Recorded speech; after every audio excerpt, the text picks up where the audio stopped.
Hey everybody.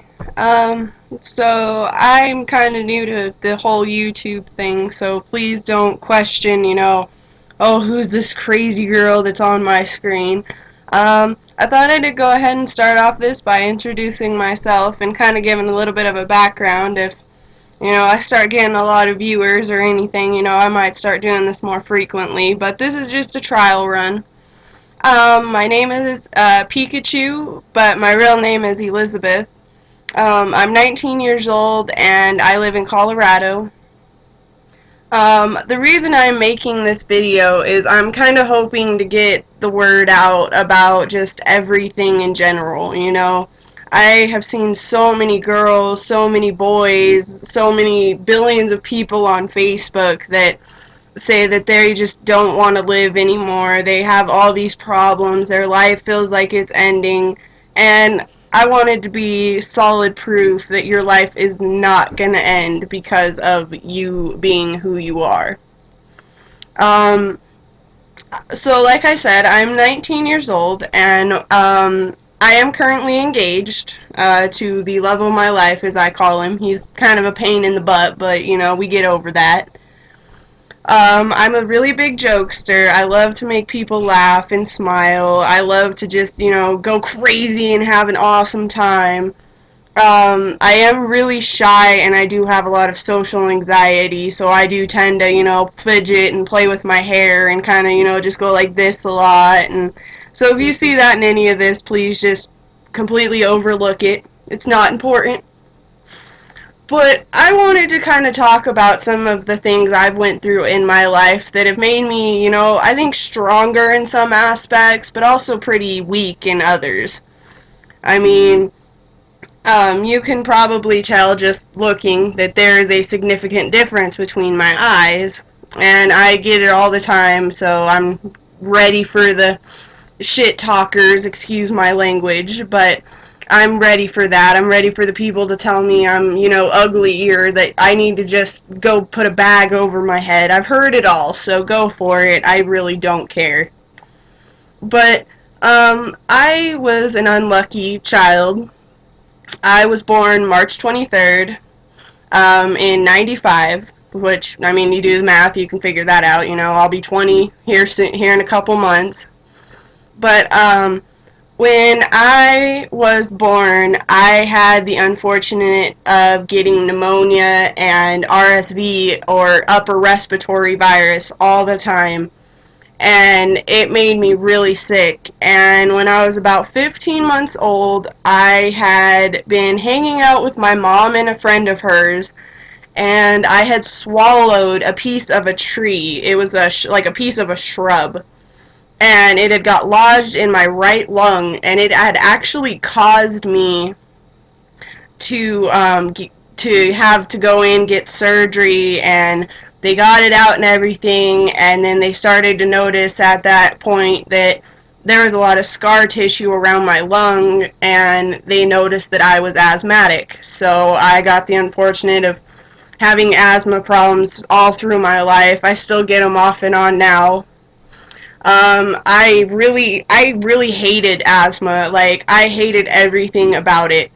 I hated the neb treatments. I hated the albuterol and the shakiness it gave me, and I just hated life during this point. And, I was little, so, it was like, oh, I don't care, but now that I'm older, it's just like, I am done with it. I dealt with this off and on through my whole life so far. I can't say my whole life because, I'm still living it, but, that was just the one thing that started the whole chain of events. Um, so I was on prednisone, which is a steroid that's supposed to help open up your lungs and help keep you from having asthma issues. And I had ended up doing prednisone 24/7. I used to say, it was all the time I was having the problems with it, and all the time I was dealing with the medical problems of it. And when I was about 5 years old, I had been really thirsty. I had been, urinating frequently. I had been having just a lot of problems, and I actually had went into a coma type state. and my mom had rushed me to the hospital, and they had diagnosed me with diabetes. I am a type 1 diabetic. I absolutely hate my diabetes. I hate all the controversy that comes with being diabetic. You know, everybody's like, oh, you can't eat sugar. Oh, you can't, go to a house and eat a cupcake. Or, oh, you can't do that. You know what? Shut up. I can eat just the same that you can. I just have to use this little buddy right here to help me so I don't die. This is my lifeline. It is called a Humalog Quick Pen. It has just, a little plunger thing. You just dial up your amount that you need, put a needle on the top, and shove it in your stomach, your leg, your arms. It doesn't matter. Just as long as you get a fatty part on your arm or on your body, you're safe. But, I hate the controversy that comes with being diabetic, because everybody instantly assumes you need sugar-free candies, diet soda. I can drink normal soda. I don't particularly like normal soda. I'm not a big fan of the sugar. But I'm pretty much a typical normal teenager. I still do all the fun stuff. I just gotta be careful and make sure I have this in my meter on hand at all times. But what really got me was the fact that once the diabetes came, I realized I was just gonna have a rough life. I was like, this life is gonna suck. And, I had a lot of, my mom and my family was really behind me, but my mom was my biggest support system, and she still is to this day. I mean, when I was going through my diabetes, I had gotten taken away. I had went to school, and my sugar was at 17, I think, and that's really not a good sugar. That's almost like death, pretty much, as I would say. But the school had felt like my mom was not taking care of me, and it wasn't even so much that she wasn't taking care of me. It was the fact we were still kind of new to the whole diabetes. She was still trying to figure it out. I was 5 years old, like, I'm doing whatever I want. Mom can figure it out. And so it did cause a lot of problems, and I did get taken away for a while, and my mom had to go through all the stupid hoopla of dealing with it. Well, then I ended up moving in with my biological father, who we won't even get into that. Me and him are just not close. We don't really communicate. We won't ever really communicate. But I had ended up moving in with him because my mom needed a lot of help. She was having a lot of problems. They had gotten divorced when I was younger, and I had ended up, we were switching back and forth, me and my sister. And I had gotten to the point where my mom needed to get out. She had a lot of problems and a lot of things that isn't really my place to say, but she needed to get out and get herself together, and she had made us go live with my dad. And it was okay. I've never liked my dad. Me and him we do not get along ever. If me and him are in the same room, there's a guarantee that we are going to fight. Like, it's a for sure thing. But I had decided, that I was not going to let it bother me. I lived with him for quite a few years, I think. I don't remember the exact amount of years I lived with him, but I did not want to at all, because I absolutely hated him. I mean, I just did. It was typical, I guess, kid rebellion or whatever you want to call it, but I just hated him. And I had ended up getting put back on prednisone for asthma yet again. And my blood sugars, which is part of the diabetes, started going completely out of control, and we could not get them handled. And around this point, I had stopped eating. I had started sleeping a lot. I had high fevers all the time. I was just having a horrible time. And I had my father, I usually don't consider him that, I'm sure if he watches this, he's gonna, be calling me like you're what the hell, excuse my language yet again. But my biggest thing was that they put me on prednisone, and I was so tired. I didn't want to eat. I wanted to sleep, and that was it. That was all I wanted to do. And once I started getting bad enough that it was to the point where they had my stepmom and my dad had no other choice but to take me to the hospital to find out what was wrong. They had done a bunch of tests and they couldn't figure out what was wrong, and they said they were sending me to Children's Hospital in Colorado, my home away from home, as I call it. They had actually sent me there, and they did a bunch of tests and came back and found out that I had something called mucormycosis. Now, this means pretty much that I had a bread mold behind this eye, which is why that eye looks so much different than the other one. It had actually ate away a lot of the stuff back there and caused a whole lot of problems for me. And I didn't really mind it so much, I mean, I slept through the whole thing. I don't really remember all that happened, but they had actually told my parents while I was under, because Rick, which is my father, ended up calling my mom and telling her, hey, Elizabeth's dying, you need to get down here, they don't know if she's going to make it. And my mom came down, and my doctor, who I called Dr. Mojo Jojo for the longest time, he told them, I'm sorry, but I don't think you guys are going to want to hear this, but you might want to start, making arrangements, getting things set up for a funeral. We've tried everything, nothing's working, we don't know what to do. And they did try everything. They tried to go in my eye, clean it out. They put a tube like right in where my tears go, and it went around my eye like that, and they were putting medicine in it. It didn't help. I mean, they tried everything and nothing worked. And it was to the point where they were giving up hope, because they were like, what else can we do? And my mom was like, okay, she cried. She was a nervous wreck.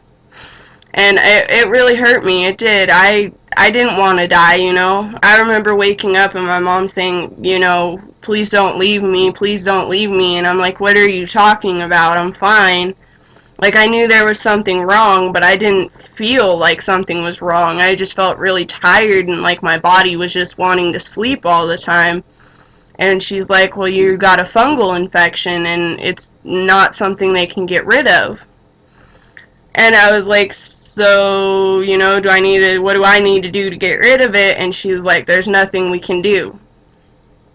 And I legit, I just started crying, and I was like, Mom, I don't want to die. I'm only 7, I haven't even lived my life yet.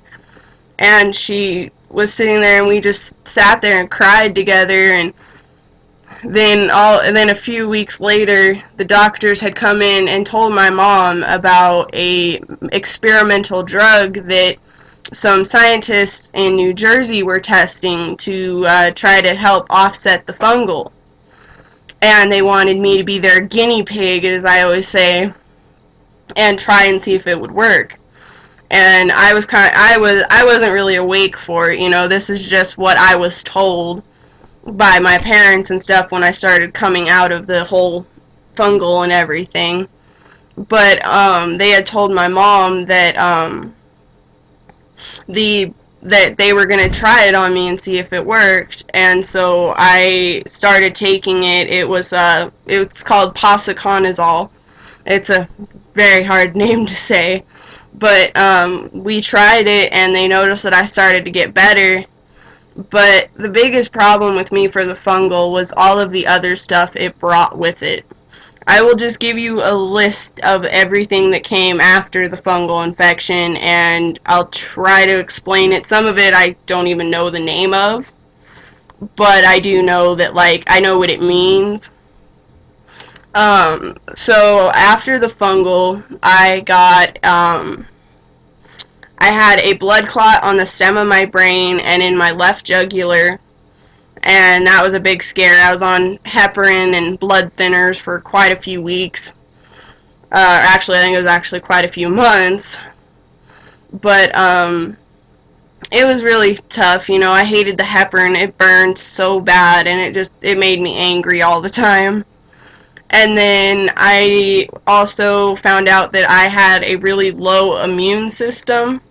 My white blood cell count was really low, and it still is to this day. I got sick. I still get sick all the time because my white blood cells they're not there. I can't say I don't have an immune system, but my immune system is weak enough that it feels like I don't have one. I mean, I get sick all the time. I hate life because of it, but I deal. You know, it's part of me. Um, then I was also diagnosed with.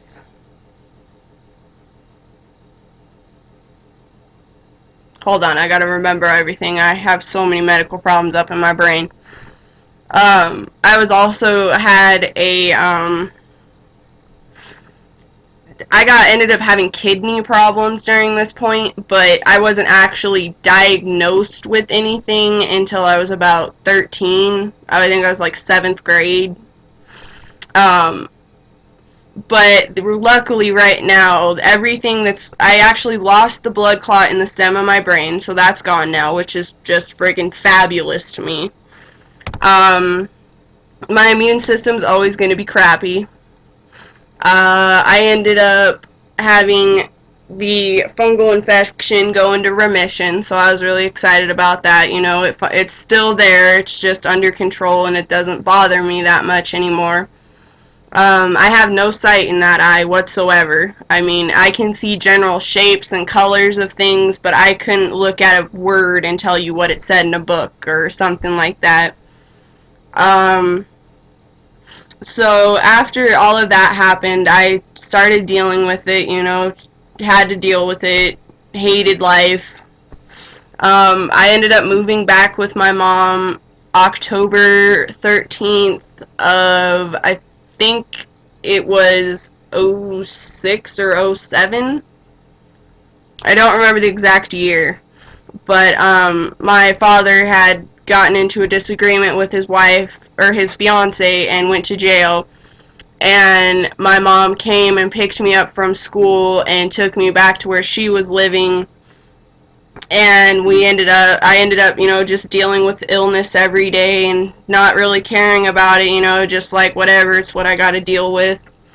And then my mom ended up meeting a guy that she met online, and they ended up moving in together and being happy and married. And so we ended up moving to a small town here in Colorado, and I started going to a school, and I was in about 7th grade, so like I said, I was about 13, 14. I had been feeling really weird, and I thought maybe it was a low blood sugar, and so I went in and talked to my nurse about it. And like, I remember I was walking to go to the nurse's office, and I had actually fell, and I don't really remember everything because I just remember my vision got really blurred. Everything kind of looked like it was gray pigmented. It was a horrible time. I hated it. I couldn't really think. Everything was just so combobulated. And a teacher actually picked me up off the ground and took me into the nurse's office.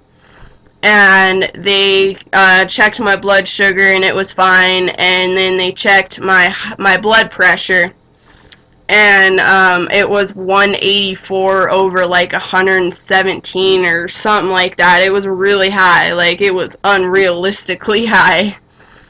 And they had called my mom, said they were getting an ambulance over here. I was gonna die if they didn't, and my mom came and figured out what was wrong, and they took me up to Children's Hospital, and Children's diagnosed me yet again with high blood pressure, and I had to stay in the hospital for I think it was like 2-3 weeks. They had blood pressure cuffs on both of my arms and both of my legs. Excuse me. And they were doing continuous blood pressure checks. They put me on amlodipine, which is a blood pressure medicine, and then they put me on something called Cozar, which is another one. And then I had to start seeing a kidney specialist because they were worried about my kidneys being affected by my blood pressure and my blood sugar. And so I ended up going and dealing with that. And the kidney people diagnosed me with chronic kidney disease and kidney nephropathy, or diabetic nephropathy. I don't remember which one it is. All I know is it's nephropathy. And I ended up having to get put on a water pill. I mean, my life has been hard. I don't in any way regret my life, or, I mean, I have depression, social anxiety, all kinds of crazy brain issues. But, I wanted to get my story out there. I wanted people to know, just because you have a medical problem doesn't mean your life has to be over. I mean, I look at Facebook every day and I see all these kids on Facebook that have cancer and have stomach problems or whatever the case may be.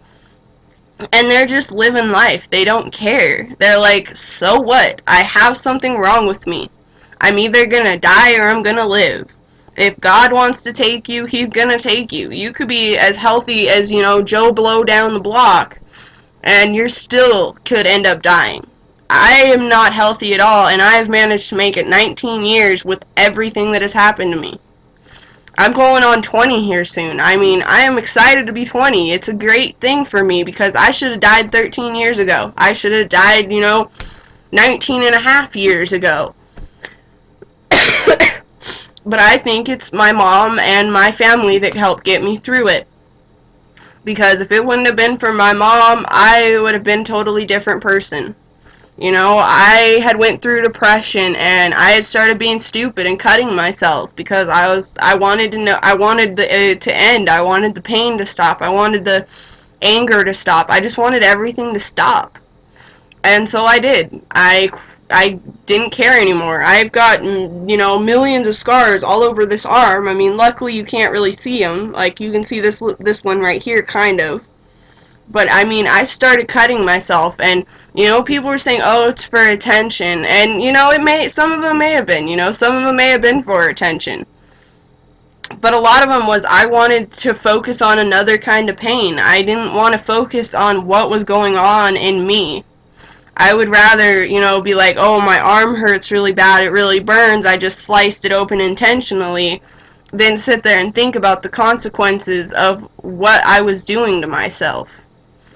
I never wanted to die. I wish I could have some days when I wasn't feeling good or there was something wrong, but I didn't want to die. I wanted life just like everybody else does. I wanted, tour Paris and go to France and, do all this fun stuff, and I never got to, I may get to someday, but I haven't got to yet, and that's my thing, is I don't want to cut my life short because of it, and I don't like seeing those people that are talking smack to other people, just because, I mean, I love autistic children, I love, Down syndrome children, I love them all, I love everybody, I guess.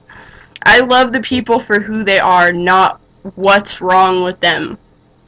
I am not going to look at you and say you are hideous just because you have a medical problem.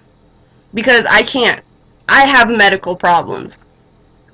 I'm not going to look at a little boy or a little girl that's going through cancer and chemo that's bald and say you're hideous, you shouldn't even be alive. Because that's not fair to them. They didn't ask for it, and neither did any of the rest of us with medical problems. We didn't wake up one day and say, oh, we're going to get cancer. Oh, we're going to get a fungal infection. Oh, we're going to get Down syndrome. It just happens, and people need to realize that. Yeah, it's going to be tough, and your life is going to suck. I'm not kidding. Life sucks. I am 19 years old, and I'm in living proof. Life freaking sucks. But if you grow up and you just don't care about what the other people are saying, your life will be better. I don't care when I hear, 20 billion people calling me, oh, one-eyed freak, Popeye, whatever. I don't care. Call me what you will. It's not gonna hurt my feelings. It used to, yes, but I grew up quit caring because even when I cared, it didn't help anything. I got bullied all through school because I looked different than the rest of the kids. And I didn't care. I was like, go for it. Make fun of me. What's it gonna do? It's not gonna help you, and it's not gonna hurt me. Because I am stuck the way I am, and even if I could change it, I wouldn't want to. The only thing I wish I could change is my diabetes. Because I cannot, just sit there and eat 20 bags of chips and not have a repercussion for it. But other than that, what else do I need to change about myself? A lot of my problems aren't reversible, but a lot of them are. I just have to take care of myself. I mean, life is a pain in the butt, and you have got to learn to deal with it or you are going to hate life. I am happy now. 19 years later, I am engaged. I have a great mom. I have a great stepmom. I love the fact my mom is a lesbian. She just recently got married, so we're all, still super, super stoked about that. But, I mean, I'm happy now. I have a great family. I have a man that loves me and wants to take care of me. I don't feel like I'm missing out on anything, and I hate when people tell me that I'm missing out, Yes, there are certain things I will never get to feel or get to experience because of my medical problems. But it's one of those, it's okay. I can't help change. I can't change it. I can't help make it change. It's just part of me. I mean, I wanted to have kids growing up, and I can't now because of all my medical problems. I mean, it's okay though because my husband doesn't even want kids. He's like, I love kids, but I love to give them back, and I'm always getting told I don't have the patience for kids, which I agree, I sometimes don't. If I'm having a bad day, the kid needs to just walk away. But it's not really bothering me about the things I'm missing out on because I'm getting so much more in return. So if you're one of those people that's out there getting picked on or getting treated like crap, just look at them and say fuck off. Excuse my language, but that is the nicest way to put it. Because they are going to talk smack to you, they are going to treat you like crap, and you know what? You're still going to be stuck with it the next day. But I just wanted to give a brief intro on here and to kind of explain my life, let people see that I'm living proof that you will survive no matter what you go through. And I hope you all have a fantastic day. Bye.